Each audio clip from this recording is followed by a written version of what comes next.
Special day for the library. We're deeply honored to have with us the Vice President of the United States, the Honorable JD Vance.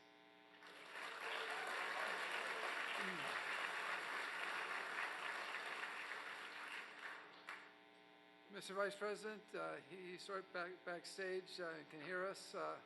I'm reluctant to make any promises about today's event, but I can tell you the crowd will be much more sympathetic and supportive than at the View. Let me recognize a few special guests with us today in the audience, including my fellow board members, Christopher Nixon Cox,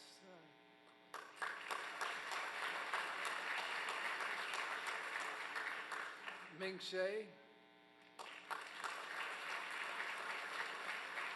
Maureen Dunn, and the great Charlie Zhang.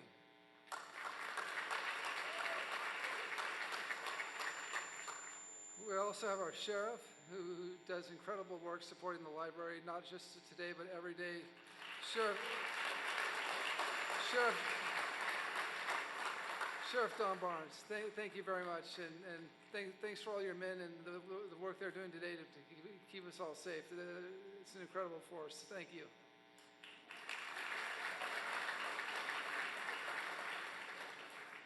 I'd also like to recognize our presenting sponsors who are underwriting today's event, Sean and Leland Smith, and Russ Colvin of Your Space America, and Chapman University.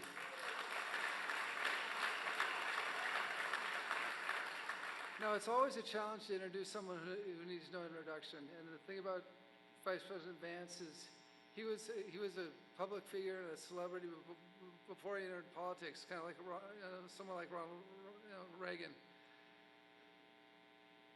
In partnership with President Trump, Mr. Vice President, you're making America great again, and we're all grateful for it.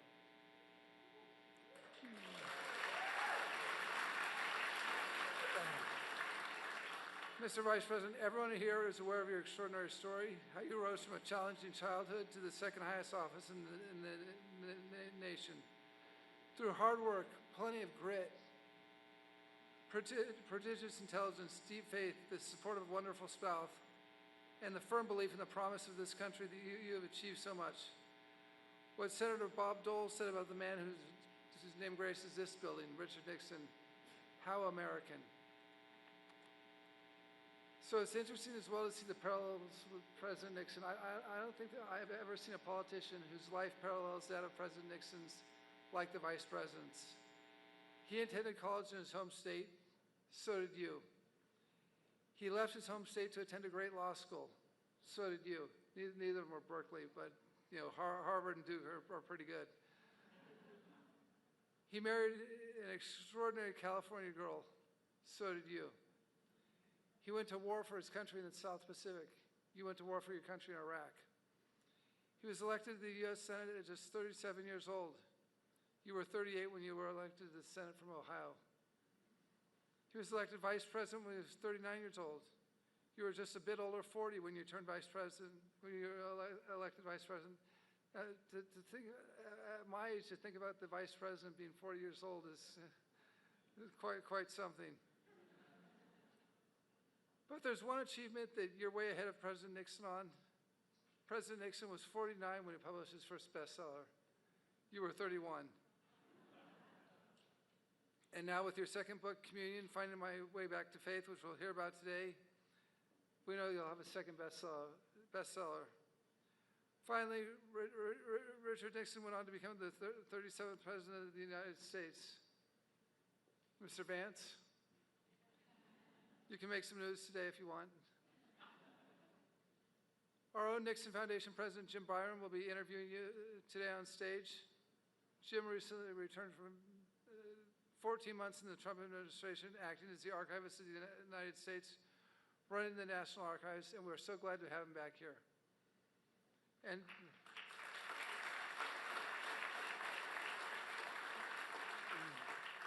And Joe Lopez did a great job in his absence, but now what a team we've got. It's like, I said, it's like having Joe Montana and Steve Young on the same team. So our beloved nation will mark its 250th anniversary of the signing of the Declaration of Independence. As we reflect on our past and look forward to the future, hearing the Vice President discuss shaping America's future could not be timelier.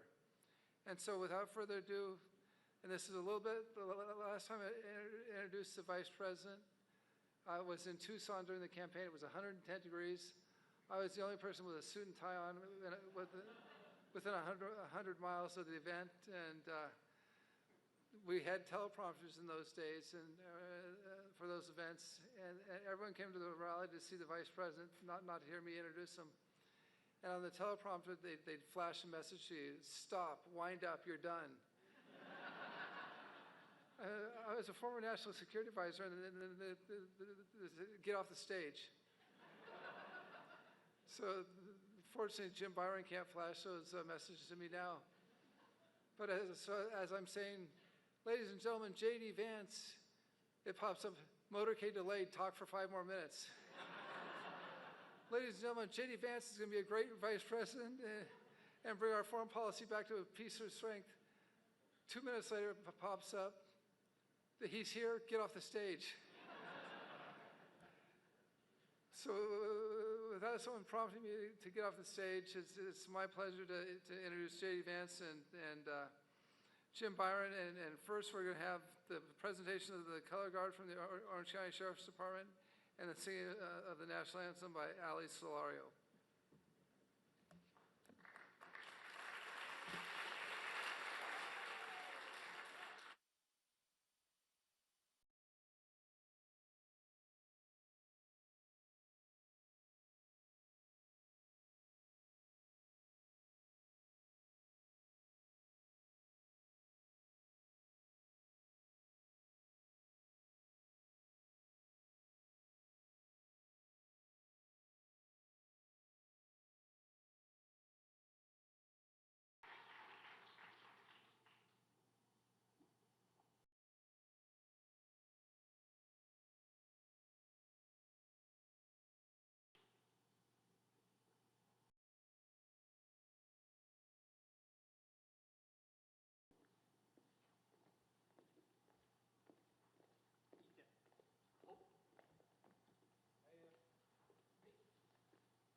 Oh, say, can you see by the dawn's early light what so proudly we hailed at the twilight's last gleaming, whose broad stripes and bright stars through the perilous fight o'er the ramparts we watched were so gallantly streaming, and the rocket's red glare, the bombs bursting in air, gave proof through the night that our flag was still there.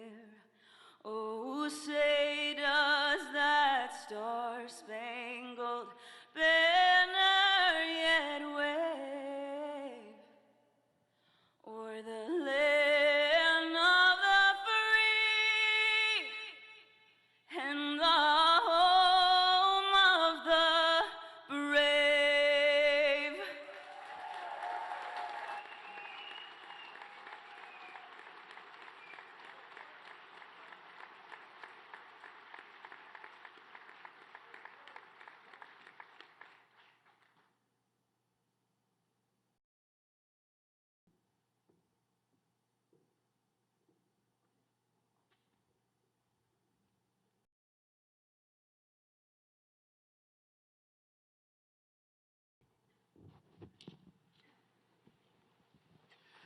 Ladies and gentlemen, let's hear it again for the Vice President of the United States. Thank you.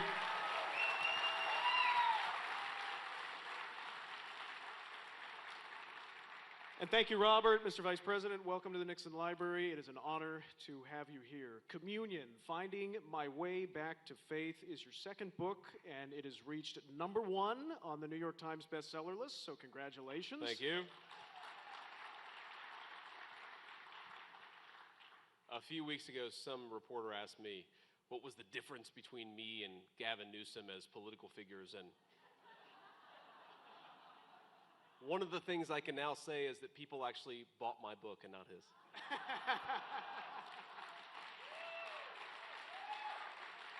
Well, and your book is incredibly candid. It's very introspective, and it is largely devoid of politics. Instead, you focus on faith, and there are a few things more personal than someone's faith. You take us through the arc of losing and rediscovering your faith, so let's jump into it. You talk Sure. about the beginnings of your crisis of faith in the earliest pages of this book.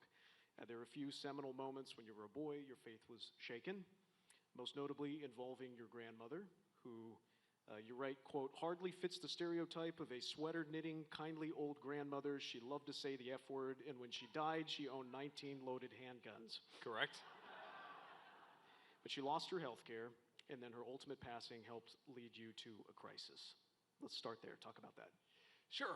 So, my grandmother was in many ways not a stereotypical grandmother. And, she did have 19 loaded handguns when she died.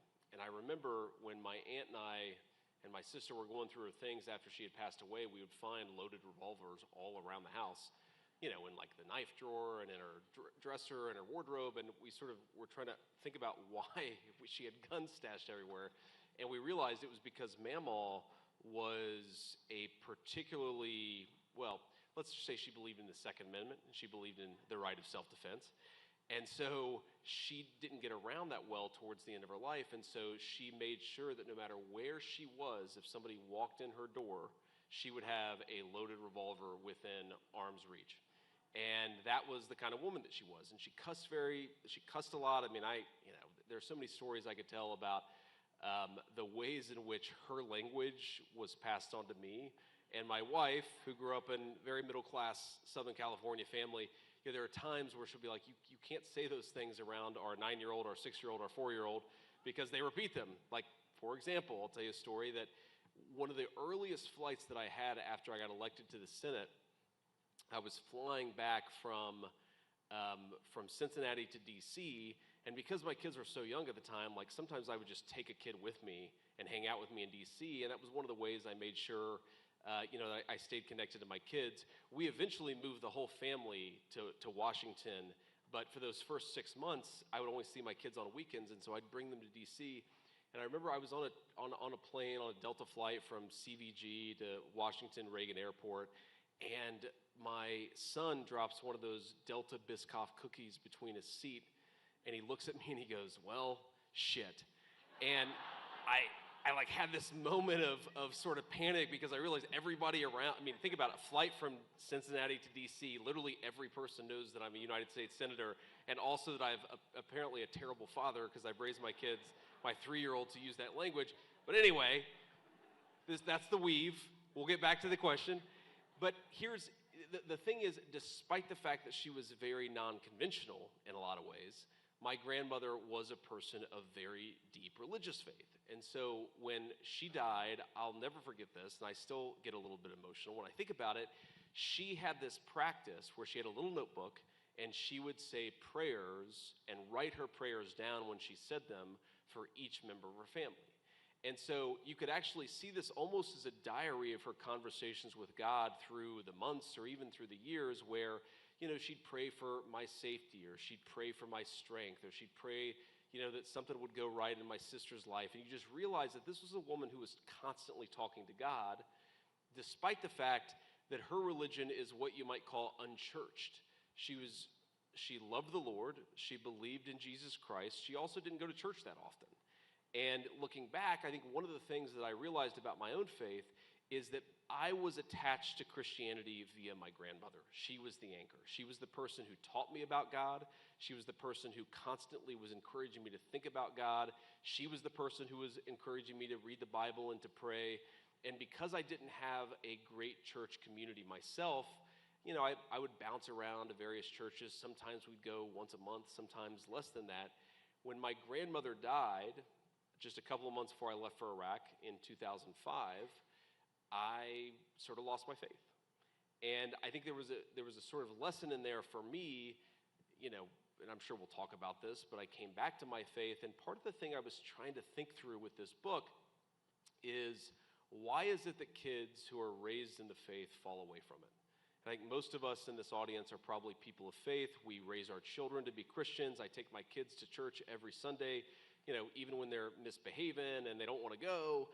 And I'm thinking to myself as I'm writing this book, what makes it take and what makes it not take? Why do some kids who are raised in the faith have this very, very strong connection to Christ, whereas some kids it just doesn't ever really take root? And that's one of the things I was trying to think of. And one of the answers I came up with myself is, while it's very important to have a parent or a grandparent or somebody who raises you in your faith, I think that if that's it, if your only connection to faith is a loved one rather than something deeper and broader, then your faith is always going to be at risk, like mine was when that person passes away. And so that is definitely like one of the things that I write about, and one of the things that motivated me to write the book in the first place. Well, and that's kind of where this debate, which you write about, between reason and science, right, and then versus the mystery of faith. And you say that this is playing out on Reddit threads, and we've all heard those theological debates, and you're having these debates with yourself. Sure. So you then begin classifying yourself as an atheist. And you write, quote, "I was severing myself from my roots." How and why did that happen? Yeah, so, I grew up in a working class family in southwestern Ohio, and to lose my faith when I was, 21 years old, 22 years old, so I'm in the Marine Corps, I go to Iraq. By the time that I leave the Marines, this would have been 2007, I was now calling myself an atheist. And to do that was, it was this very sad thing in some ways, because I was disconnecting myself from the family that made me who I was, right? To sort of say that I wasn't a Christian anymore was to say that I wasn't connected to my grandmother anymore, because that was one of the most important things to her. I would say it was the most important thing to her. And so there was a certain amount of tragedy there. But there also was a certain amount of arrogance. And I think that a lot of us have went through this phase, and I certainly did, where you start to think that you know everything. And one of the ways that reflected itself in me is that I just assumed that anybody who had faith, anybody who was a person of deep religious roots, was superstitious. And I started to think of myself as I was motivated by reason, and I was motivated by smarts, and I was motivated by, honest and open debate. And the people who believed that Jesus Christ was the Son of God, like my grandmother, it was kind of tragic that I didn't share that belief with her, but one of the ways that I expressed it was, she's superstitious. She was a simpleton. And that arrogance that came from rejecting my faith, frankly, made me a much worse person. And it made me much more open to ideas that were far crazier and far more radical than anything that I had rejected when I was a Christian. And that was one of the things that I kind of realized is, G.K. Chesterton once said that when people stop believing in God, they don't believe in nothing, they believe in anything. And there was something really profound about that, because what I saw around me was a bunch of people who saw themselves as hyper-rational, as motivated by science, as motivated by reason, but in reality, having discarded faith, they just adopted a whole new set of ideas that I think was, frankly, a lot crazier than anything that I had derided as superstition or as simple when I was a kid. And that was an interesting realization for me, that you become an atheist in part because you assume that you're smarter than everybody else, and then you realize that the people who assume that they're smarter than everybody else believe some very stupid things. Well, that's certainly true. But during this time, you start to read C.S. Lewis. I do. And you write that you wish that God was more like Aslan from the Chronicles of Narnia. What did you mean by that, and what are you learning, what are you taking away from C.S. Lewis? Well, one of the things that, I think all of us come to God in our own ways. And some of us, it's through a loved one, some of us, it's through a relative, some of us, it's because we belong to a church that's very meaningful to us.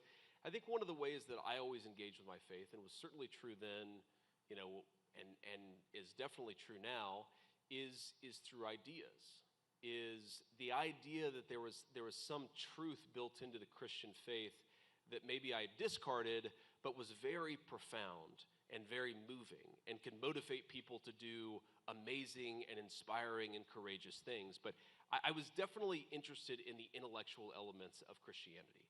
And what C.S. Lewis did for me, and what I talk about in the book about being really, really attracted to this Aslan figure in a child's book, and encountering God in a children's book in a way that I had never encountered God when I was being raised by my grandmother in southwestern Ohio.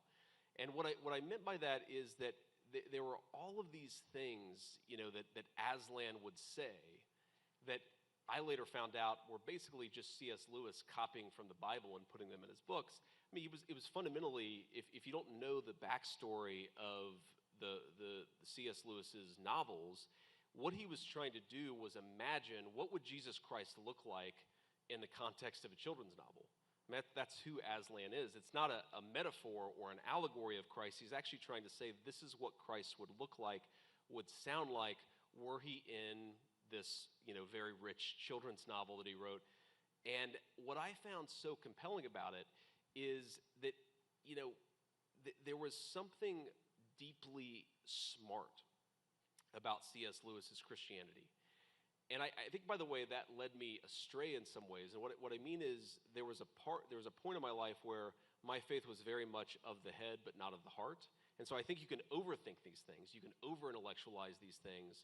But the way that God sort of started to pull me back in is I realized that there were a lot of really interesting ideas at the core of Christian philosophy and at the core of Christian theology that I had cast aside but were far richer than what I'd realized.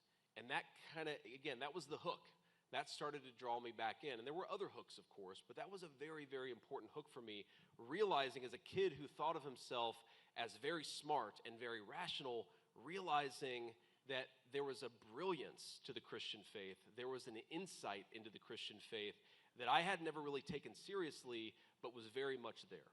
And as you are getting reeled back in, you write that it was a Catholic saint that provided the first proverbial crack in my atheist armor. Who was that? What were the circumstances? Well, so when I got baptized in, I guess, 2019, I took the name of St. Augustine because there were a couple of things that I had read when I, again, was in this sort of arrogant atheist phase. And I look back on it now and I think to myself, I'm kind of embarrassed by it. I cringe when I think of the things that I said back then. This is one of the great things about being a millennial as opposed to a Zoomer. Most of the stupid stuff that I've said is not on the internet. Right, I feel bad for the teenagers out there that a lot of the stupid stuff you say, guys, unfortunately, it's going to live forever. But for me, most of it was just the cringy stuff that I said was interacting with my friends and talking to professors and classmates and so forth. But Saint Augustine, first of all, there was this book that I read in a philosophy course that I took at Ohio State. Right, so I'm an undergrad, and it's called The City of God. And again, going back to this idea that the Christian canon, the set of ideas that laid the foundation for the Christian religion, that it was way more interesting and way smarter than anything else that I had ever been exposed to. That was very, very important for me. But there were also things that St. Augustine said where he would talk about the importance of humility, and that certain ideas that maybe I had adopted when I was a Christian were actually my pathway to discarding my Christian faith. And, for example, like I remember when I was a teenager and I would go on like online messaging chats and argue with scientists about this or that scientific question and how this was incompatible with the Christian faith or that was incompatible with the Christian faith. And there's actually, and I don't have the quote right in front of me, but there's this quote from St. Augustine, literally 1,700 years old, 1,600 years old, where he talks about assuming that you're smarter than other people and taking what you believe and assigning it as Christian doctrine is actually discrediting Christian doctrine. Because, who are you to go out there as a teenager and argue with people and assume that you know more about the Christian faith than everybody else, and you're going to try to whack people over the head with the truth of the Christian faith? And having a little bit of humility and accepting that something that you assume is unchristian, maybe a Christian thinker like St. Augustine said 1,700 years ago, was not totally consistent. There was this way where it sort of forced me to say, okay, I've discarded a Christian faith that I had, but maybe it was a very simple Christian faith, and maybe it was a very arrogant Christian faith, and maybe the thing that I had discarded was actually arrogance. It wasn't the truth of Christianity, but it was my own arrogance and my own sense that I knew things more than other people. Sort of keying off of that, you title a chapter, More Money, More Problems. Why does more money sometimes cause more problems? Well, again, I'm a millennial, and so I believe that's the wisdom of the great Christian theologian P. Diddy, who, as we found out over the last couple of years, is very much not a Christian or a theologian. But see, I'm going to get in trouble for all kinds of things. That'll be one of them. That will be in an attack ad at some point in the future. But okay, so again, to set the stage here, I was a Christian and then I wasn't. And I was arrogant and I assumed that I knew everything, and I assumed that the faith of my grandmother was based on superstition. I was very arrogant about what I thought I knew. So I think all of us in our lives were searching for something. We're orienting our lives around something. And for me, the thing that I started to orient my life around was status, was prestige, was money, was getting ahead. And by the way, there's a legitimate basis for that impulse. Like, it's not bad if you grow up in a working class family to want to be able to provide your kids things that you didn't have, or to want to be able to provide your children stability that you didn't enjoy. Those things are all totally reasonable. But I turned it almost into an obsession. I turned it into an idol. I started to care so much about where I went to school and what my credentials were that I started to focus less on the things that actually mattered. And I realized that, that probably came from somewhere deep in me. I tend to think that both our virtues and our vices are programmed a little bit from the very beginning. But I recognized that I'd become a striver. I'd become a person who cared about success, not because I was trying to achieve something important, but because I wanted to be better than other people. And that was a fundamental flaw in my character. And then something kind of crazy happened. I won the game. I won the competition of life. I got into Yale Law School. Nobody in my family had ever known anybody who had gotten into an institution like that. And so I'm at this school, and I noticed a couple of things. The first thing that I notice is that in this institution, where I assume that everybody is super smart and super rational, these are the best and the brightest, something kind of crazy happened. I noticed that a lot of them had some pretty crazy ideas of their own. And that if I had dismissed the Christians in my life as being simpletons, there were things that my classmates at Yale Law School believed that were pretty crazy. Like, for example, men should play in women's sports. But there was a certain intellectual arrogance there, okay? Even though most of my classmates were good people and I liked a lot of them and we're still very good friends, there was a sense that I realized that these people had beliefs that were as religious and as orthodox as anything I had ever experienced in the Christian family that raised me, but these people didn't root it in faith, they rooted it in the idea that they were smarter than everybody else, and I realized that was dangerous. But then there was something much more personal and frankly much more important that happened, which is that I fell in love.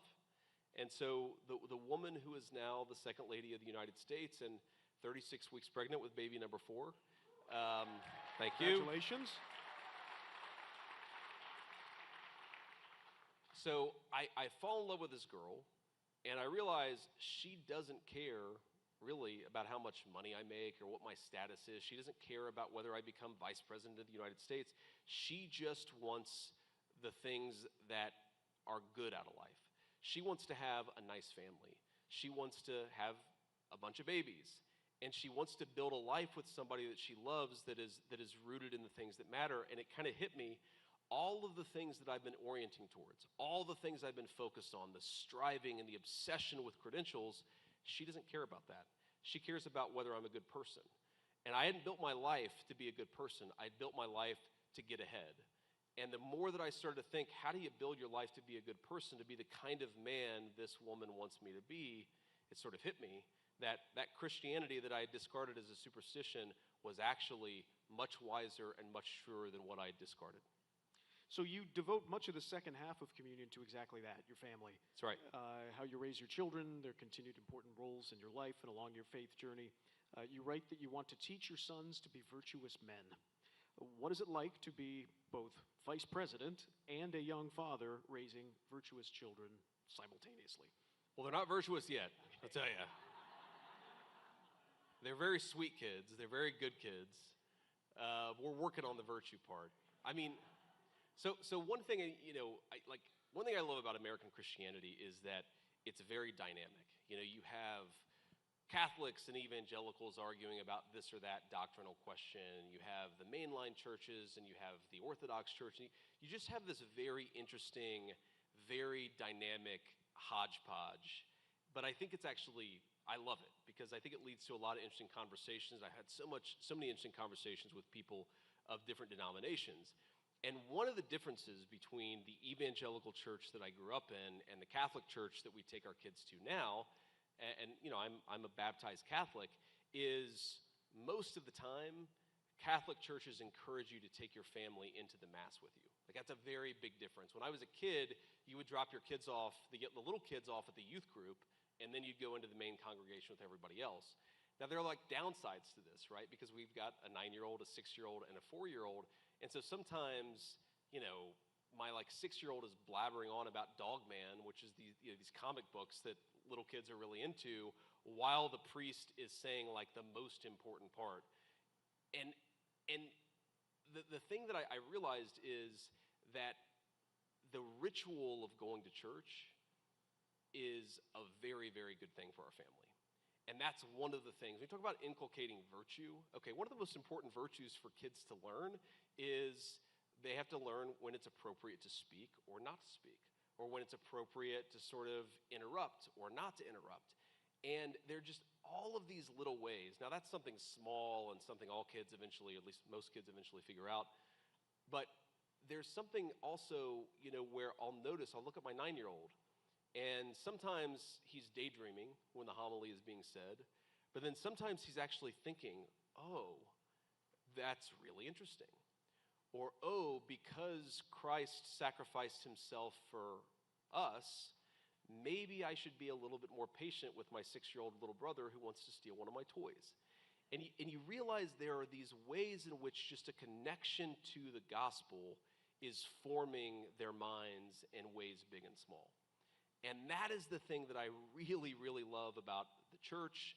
And it's a thing that I really, again, going back to my own formation, as much as I love my grandmother, and as much as she was a person of very devout faith, and as much as I believe that we will be reunited in heaven when all this is over, we didn't have that kind of church community. I didn't have that kind of day-to-day exposure to what the gospel was saying and what it required of me. And that is a thing that I just think is very good for kids. I happen to believe it's true, but I also think, completely aside from the truth of it, it's very good for my kids to be forced to reflect on this very, very ancient set of traditions and ancient set of faiths, and I'm already seeing it having a very profound effect on them. One of the themes that you address in communion is the value of debate. Yes. And dissent and challenging long-held perspectives. Of course, your own debate in the 2024 presidential campaign helped to introduce you to most Americans. That was fun. It was fun to watch, too. And in communion... Can I tell you a story about that? Please. Okay. So you never really know how these things are going. There's adrenaline. I mean, Robert knows this. And, you're fundamentally... You might think things are going well and they're going terribly, or you might think things are going terribly and they're actually going well. So I finished this debate, and I think things have gone pretty well, but of course I don't know. And I'm sitting there on stage next to Tim Walz, and there's this point where they're kind of cutting to credits, and then my wife comes on stage, and then Tim Walz's wife comes on stage.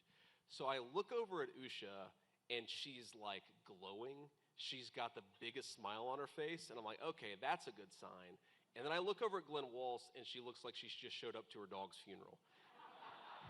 And that was the moment where I realized, if my wife is really happy and Glenn Walz is not so happy, things must have went pretty well.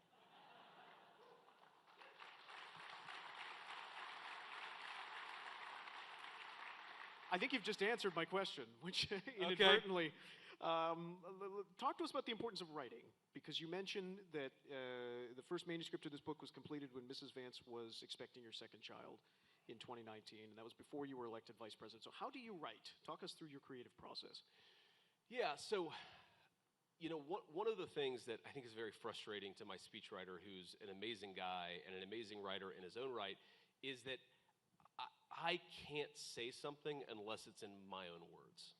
It has to be in my own words. And I think one of the ways, even when I was a young kid, one of the ways in which I think through things, or I puzzle through issues, or I try to think about what do you actually think about something, is you almost have a debate with yourself, right? You try to take two sides of a question and figure out which side is the right side. And I've always done that, and I've always tried to put that down on paper. Again, going back to when I was very young. And one of the things it's kind of crazy in the era of ChatGPT, where I just don't think that this sort of very age-old thing of writing, of actually forcing yourself to convert a thought in your brain to a thought on paper that other people will sort of absorb and respond to, whether they love it or they hate it. I think that's always just been a very important part of the way that I've done persuasion. And when we do, just going back to the debate, when we did debate prep, yeah, we did a sort of traditional session. Tom Emmer, a great congressman from the Minnesota, the state of Minnesota, he played Tim Walz, and he did a great job. He was a lot tougher than Tim Walz, if I'm being honest. But one of the ways that I actually did debate prep is someone would send me, here are the things you might get asked about, and then I have to write out an answer for myself. And I just think that, for me at least, that process of forcing thoughts from your head to the paper is very, very important.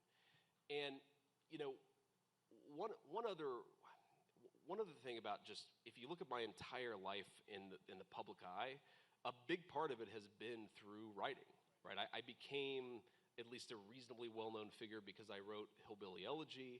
But I also always like to write op-eds. I always like to make arguments. I always like to debate ideas. It's one of the ways I've always tried to find truth, is by seeking it out and engaging back and forth with it. And again, to give Christianity a lot of credit, one of the things that I sort of figured out is Christian societies are much better at absorbing dissent than highly secular societies. And that was like, when I realized that, it's like a light bulb went off. If you go back to the really big transformative moments in 2,000 years of Western civilization, what you find is, despite the stereotype that I think progressives have of Christians, is Christians are much better at tolerating dissent and absorbing dissent, and in some ways encouraging dissent, than highly secular societies. And I think that's actually one of the secrets to why we're so dynamic.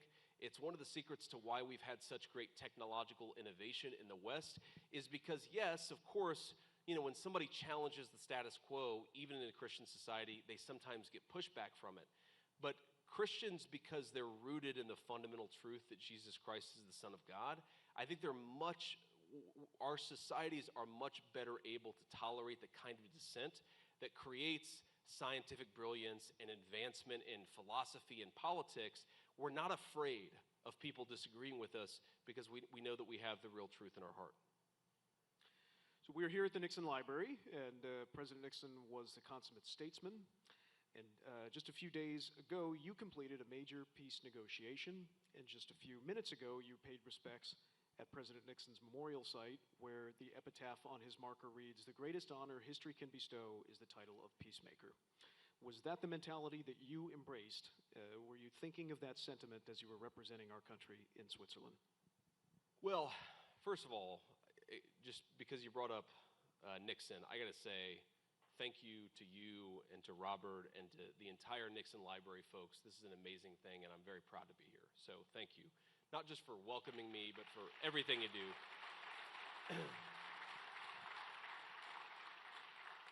So we were talking about this a little bit backstage, but I'm actually fascinated by Nixon as a character in history. I think that his historical legacy is enjoying a bit of a renaissance, but I think deservedly so.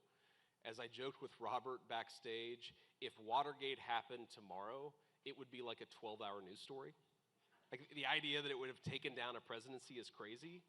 And by the way, if you look at the story of how the deep state took down Richard Nixon, it's not all that different from what the same groups of people, the same institutions tried to do to Donald Trump in the first Trump administration. There is a parallel.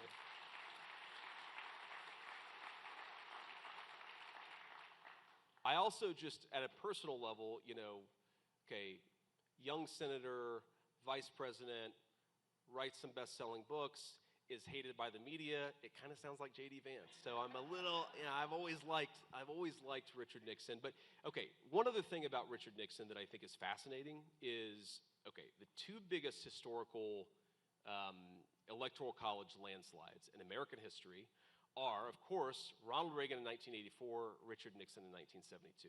Okay. What you may not know, and some of my political data guys who are very into this have drilled into me, is that Nixon's coalition in 72, though if you look at the top line numbers, you would say, well, that's exactly what happened in 1984. It's much different.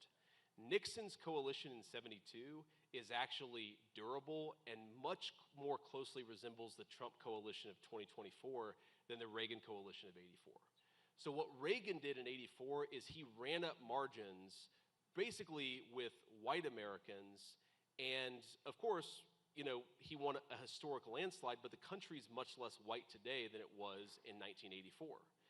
Nixon's coalition was unbelievably durable to the demographic change that we've seen in the United States of America. So this is a guy who Reagan could not have won his landslide in 2024.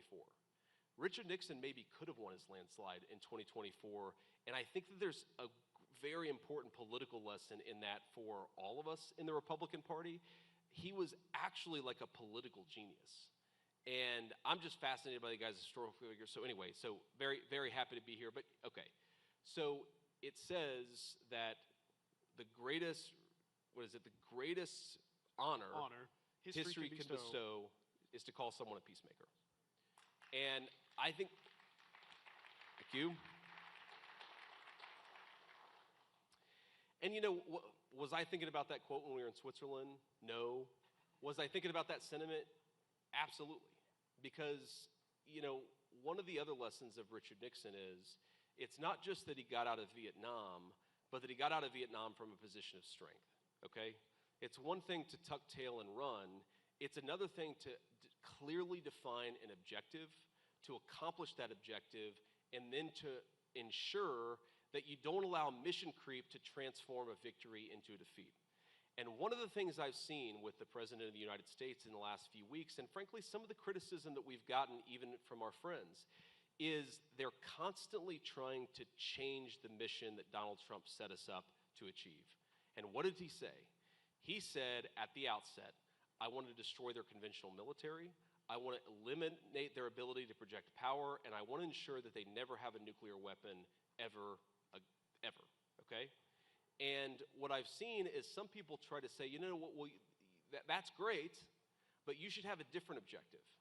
And I think the reason why the president has been so successful is because he refuses to give in to that impulse. He says, we came what we set out to do. We created incredible diplomatic, economic, and military leverage. Let's use that leverage to go and accomplish an even bigger win for the American people. That's what he's asked us to do. It's not over yet, but so far so good. That's great to hear.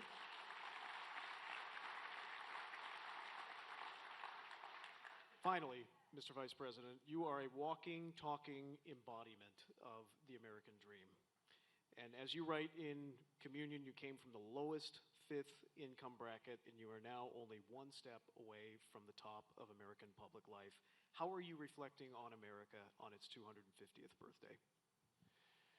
Yeah, I guess I just can't help but look back at my life, 41 years.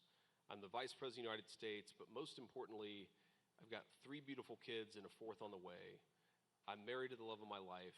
We're able to give our kids things that I never thought that I would be able to give my kids. And I just can't help but feel incredible gratitude to the United States of America. Nowhere but here would this be possible.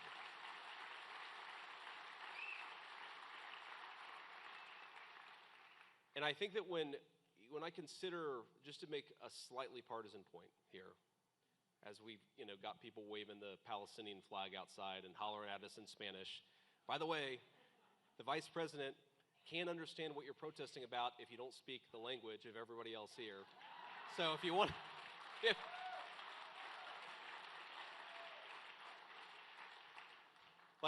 note to protesters, if you want the vice president to hear what you're protesting about, you've got to use a language I actually understand.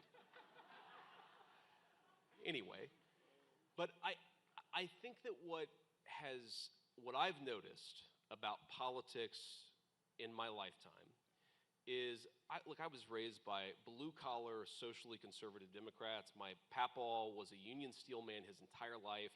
He voted for Republicans like once ever, and otherwise he was a Democrat. And whatever your politics, whether you were a Democrat or Republican, I grew up in a world where every politician was expected to have some basic gratitude for the United States of America. So when I think about 250 years of American history, what I think about is that the entire greatness of this country was built by all of us together. When we went to the moon in Nixon's administration, yeah, it was the astronauts, but it was also the scientists who designed the rockets.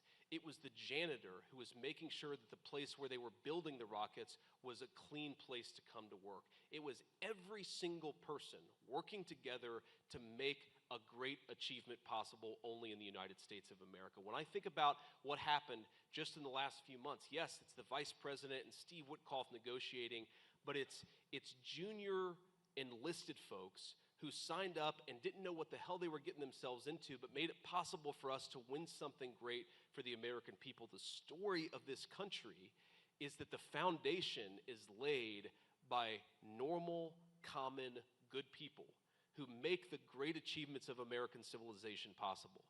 And when I think about what bothers me so much about partisan politics in 2026 is I don't hear the sense of gratitude that all of us should have. Whether you're black or white, rich or poor, we should be grateful to the people who built this country. We wouldn't have such a great life or a great civilization without them. Ladies and gentlemen, the Vice President of the United States.